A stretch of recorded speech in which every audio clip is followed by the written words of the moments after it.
राजस्थान के मुख्यमंत्री भजनलाल शर्मा और उप मुख्यमंत्री प्रेमचंद बैरवा और दिया कुमारी के सुपरविजन में राजस्थान प्रगति के पथ पर लगातार अग्रसर हो रहा है।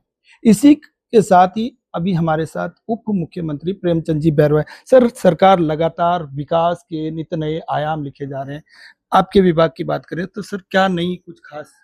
देखिए, हमारे यशस्वी मुख्यमंत्री भजनलाल शर्मा जी जब से इस राजस्थान की बागडोर संभाली, जब से इस राजस्थान को विकसित राजस्थान बनाने के लक्ष्य को लेते हुए हर क्षेत्र, हर वर्ग, महिला, युवा, मजदूर, किसान के लिए हमेशा अनेक योजनाओं के द्वारा इस राजस्थान को विकास की ओर ले जाने का लक्ष्य रखा है और उसी के लक्ष्य को आगे बढ़ाते हुए वो काम कर रहे हैं और हमारी सरकार इसी के लिए काम कर रहे हैं।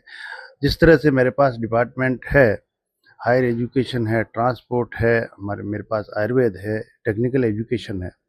जहाँ तक मैं बताऊँ आपको, जिस तरह से हमारा रोडवेज हमेशा घाटे में चलता था और उस रोडवेज में हमारे यशस्वी मुख्यमंत्री जी ने इतनी बसें हमारे बेड़े में शामिल करके आज लोगों को अच्छी सुविधा मिल रही है और नई बसें हमारे को देकर और इस राजस्थान की आम जन और यात्रियों की सुविधा अच्छी बढ़ाई है और जिससे कि और हमारी रोडवेज भी प्रॉफिट में आ रही है। हमारा आयुर्वेद विभाग है, जो आयुर्वेद विभाग में इन 2 साल में 2000 से ज़्यादा तो हमने आयुष मंदिर बनाकर और एक अच्छी व्यवस्था उन हॉस्पिटल में कराई है।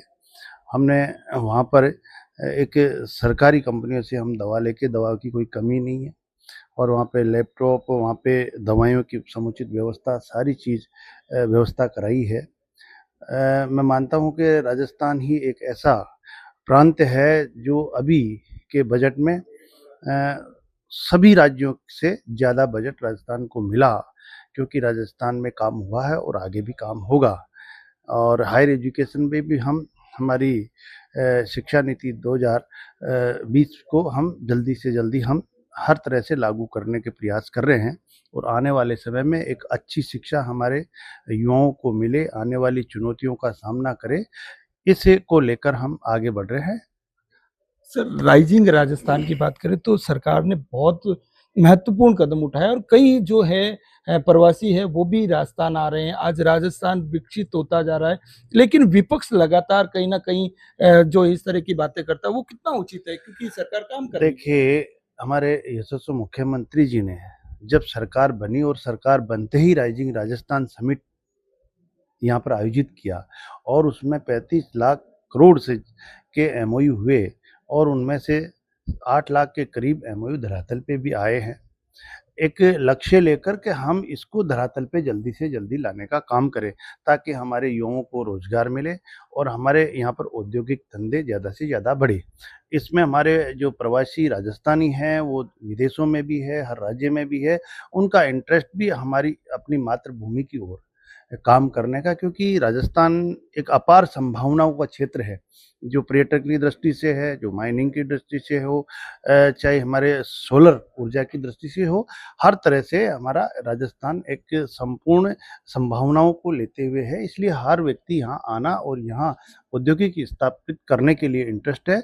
उनको ज़रूरत थी कि हमारी सरकार हमारे को सहयोग करे, सरकार हमारा साथ दे।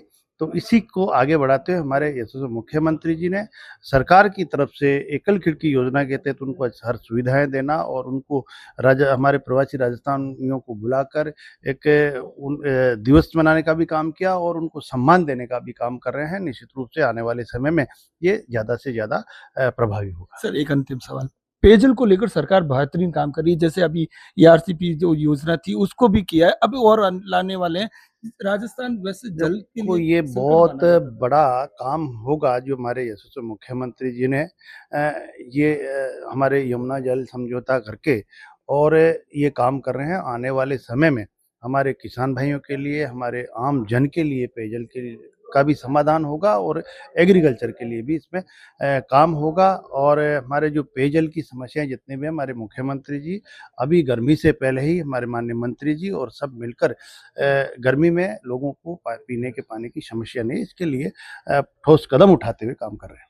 तो बिल्कुल सरकार लगातार ठोस कदम उठाते हुए कार्य कर रही है और आने वाले समय में भी सरकार के कई महत्वपूर्ण कामकाज आपको नजर आने वाला है। सुजस टीवी के लिए जोधपुर से जितेंद्र डूडी की रिपोर्ट।